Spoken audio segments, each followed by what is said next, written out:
여러분, 반갑습니다. 요즘 아침에 눈을 뜨자마자 환율 앱부터 켜보시는 분들 많으시죠? 원달러 환율이 1,470원대 후반을 넘어 장중에는 1,480원 턱 밑까지 위협하는 상황이 벌어지고 있습니다. 1,400원이라는 숫자가 주는 심리적 저항선이 무너진 지도 꽤 되었고, 이제는 이 높은 환율이 일상이 되어버린 건 아닌지 불안감이 엄습하는 시기입니다.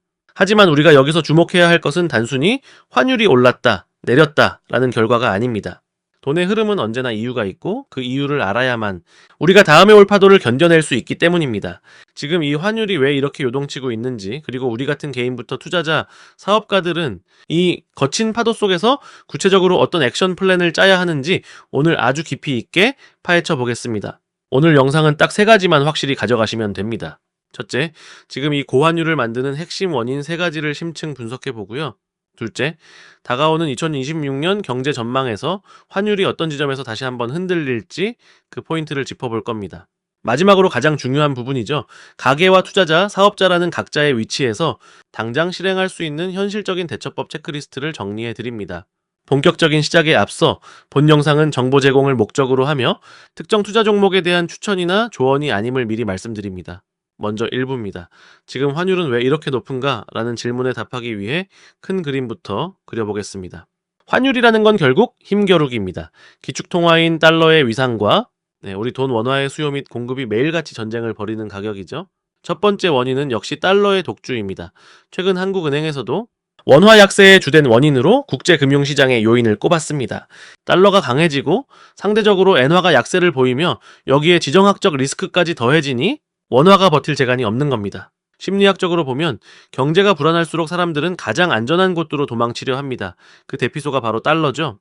전 세계적으로 위험자산 회피 심리가 확산되면 우리 같은 신흥국 통화는 자연스럽게 매도세에 직면하게 됩니다. 두 번째 원인은 조금 더 복잡합니다. 수출은 잘 된다는데 왜 달러는 부족한가? 라는 의문이죠. 한국은행의 최근 설명을 보면 흥미로운 지점이 있습니다.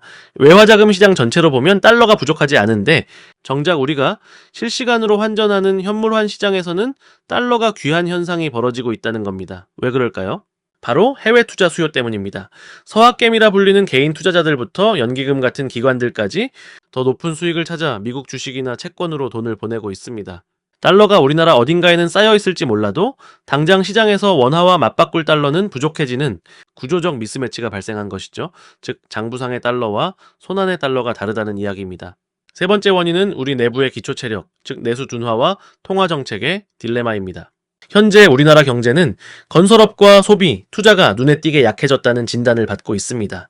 로이터 설문 결과를 봐도 2025년 4분기부터 성장세가 꺾일 것이라는 우려가 크죠. 중앙은행인 한국은행은 고민에 빠질 수밖에 없습니다. 경기를 살리려면 금리를 낮춰야 하는데 금리를 낮추면 달러와의 금리 차가 더 벌어져 환율이 더 뛸 수 있기 때문입니다. 실제로 한국은행은 2026년 1월 15일 기준금리를 2050%로 동결하며 일단 안정에 무게를 두는 모습을 보였습니다. 이제 2부로 넘어가서 2026년 한국 경제 전망과 환율의 연결고리를 살펴보겠습니다. 전망은 예언이 아닙니다. 일어날 법한 시나리오를 미리 대비하는 과정이죠. 첫째, 성장률의 흐름을 봐야 합니다. 2026년은 완만한 개선이 기본 시나리오입니다. OECD는 한국의 성장률이 2025년 1.6%의 저점을 지나 2026년에는 2.1%로 회복될 것이라 내다봤고 IMF 역시 1.9% 수준을 제시했습니다. 이 말은 우리 경제가 완전히 무너지는 폭망 수준은 아니라는 뜻입니다. 반도체를 중심으로 한 수출이 든든한 버팀목이 되어주고 관건은 얼어붙은 내수가 얼마나 빨리 녹느냐에 달려 있습니다. 하지만 이 과정에서 발생하는 단기적인 변동성은 피하기 어려울 것입니다. 둘째, 환율을 다시 흔들어 놓을 방가쇠가 무엇인지 알아야 합니다. 바로 글로벌 무역 전쟁과 지정학적 리스크입니다. 최근 다시 고개를 들고 있는 보호무역주의와 관세 폭탄 예고는 우리나라처럼 수출 비중이 큰 국가에는 치명적일 수 있습니다. IMF도 이러한 무역 긴장이 시장의 변동성을 키우는 핵심 변수가 될 것이라 경고했죠. 불확실성이 커지면 시장은 다시 안전자산인 달러로 몰려갈 것이고 이는 원달러 환율을 다시 한번 위로 튕겨 올릴 수 있는 강력한 에너지가 됩니다. 자, 그렇다면 구체적으로 환율은 어떻게 움직이게 될까요? 3부에서는 3가지 시나리오로 정리해 드립니다. 시나리오에는 가장 가능성이 높은 기본형입니다. 미국의 금리 인하 기조와 맞물려 달러 강세가 조금씩 수그러들고 우리의 반도체 수출이 견조하게 유지된다면 환율은 고점에서 점진적으로 안정될 것입니다. 한국은행과 주요 금융기관들도 2026년 환율이 1,400원대를 중심으로 등락하며 서서히 하향 안정화될 것으로 보고 있습니다. 우리 경제의 펀더멘털에 대한 신뢰가 깨지지 않는다면 시간이 해결해줄 영역이죠. 시나리오 B는 우리에게 가장 유리한 하방 시나리오입니다. 미국의 경기 연착륙이 확인되면서 금리 인하 속도가 빨라지고 글로벌 투자자들이 다시 위험 자산을 선호하기 시작하는 그림입니다. 이 경우 외국인 자금이 우리 증시로 대거 유입되면서 원화 가치가 빠르게 회복될 수 있습니다. 반대로 시나리오 C는 경계해야 할 상방 시나리오입니다. 관세 이슈가 현실화되어 무역 갈등이 극에 달하거나 중동 등지의 지정학적 리스크가 폭발하는 경우입니다. 이때는 지금의 1471, 3480원대가 일시적인 고점이 아니라 한동안 내려오지 않는 유노멀이 되어버릴 위험이 있습니다. 자, 이제 오늘 영상의 핵심인 4부, 그래서 우리는 무엇을 해야 하는가에 대해 말씀드리겠습니다. 사실 환율을 맞추는 건 신의 영역입니다. 전문가들도 틀리는 게 환율이죠. 그래서 우리는 예측이 아니라 대응에 집중해야 합니다. 먼저 가계와 개인을 위한 5가지 체크리스트입니다. 첫째, 달러 지출이 예정된 분들, 즉 여행이나 유학, 해외 직구를 계획하신다면 분할 환전이 답입니다. 환율이 꼭대기인지 아닌지는 지나봐야 합니다. 한 번에 모든 돈을 바꾸기보다는 기간을 나누어 환전함으로써 평균 단가를 맞추는 전략이 심리적으로나 경제적으로 훨씬 안전합니다. 둘째, 환율 상승에 따른 물가 압력을 점검하세요. 환율이 오르면은 수입 원자재 가격이 오르고 이는 결국 우리가 마트에서 사는 물건 가격에 반영됩니다. 생활비 중에서 에너지 비용이나 수입 식자재 비중이 높은 항목이 있다면 지출을 미리 관리할 필요가 있습니다.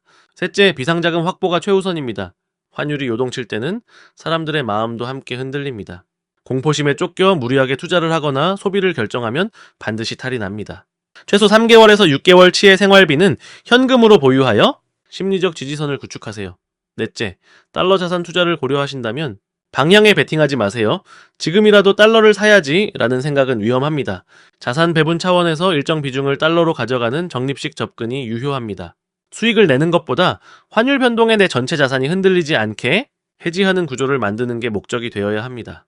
다섯째, 앞으로 경제 뉴스를 보실 때 3가지 지표만 기억하세요. 달러 인덱스가 어떻게 움직이는지, 우리나라 사람들의 해외 투자 수요가 여전한지, 그리고 한국은행이 금리에 대해 어떤 톤으로 말하는지입니다. 이 3가지만 알아도 시장의 분위기를 읽는 데 큰 도움이 됩니다. 다음은 투자자들을 위한 제언입니다. 환율은 예측의 대상이 아니라 포트폴리오의 변수입니다. 내 자산 중 해외 주식 비중이 지나치게 높다면 환율이 떨어질 때 수익률이 깎이는 환차손, 위험에 노출되어 있다는 점을 명심해야 합니다. 반대로 국내 주식만 가지고 있다면 환율 상승기에는 소외될 수 있죠. 한쪽 방향에 올인하기보다는 정해둔 비중을 유지하며 정기적으로 리밸런싱하는 습관이 장기 수익률을 지켜주는 유일한 길입니다. 마지막으로 사업을 하시는 분들입니다. 지금 같은 시기엔 현금 흐름 방어가 1순위입니다. 수입법을 하신다면은 결제 시점을 분산하고 당하 협상 시 환율 변동 폭에 따른 조항을 반드시 넣으셔야 합니다. 수출업을 하시는 분들은 달러가 들어오는 시점과 원가 비용이 나가는 시점의 미스매치를 줄여야 합니다. 가능하면 자연 해지를 만드세요. 달러로 번 돈이 있다면 광고비나 소프트웨어 구독료, 원자재 비용 등도 달러로 결제하여 환전 횟수 자체를 줄이는 것이 훌륭한 리스크 관리입니다. 규모가 있는 사업체라면 선물환 같은 환해지 상품을 고려하되 이는 돈을 벌기 위한 수단이 아니라 망하지 않기 위한 보험임을 잊지 마십시오. 오늘 내용을 요약해 보겠습니다. 지금 환율이 유례없이 높은 이유는 강력한 달러라는 외부 요인과 해외 투자 수요라는 내부 요인, 그리고 앞으로의 불확실성이 겹친 결과입니다. 2026년 우리 경제는 완만하게 회복될 전망이지만 그 과정에서 환율의 변동성은 계속될 것입니다. 결론은 명확합니다. 우리는 환율의 방향을 맞추려 애쓰기보다 어떤 상황이 오더라도 버틸 수 있는 구조를 짜야 합니다. 분할 환전, 자산 분산, 현금 흐름 방어, 그리고 정기적인 리밸런싱,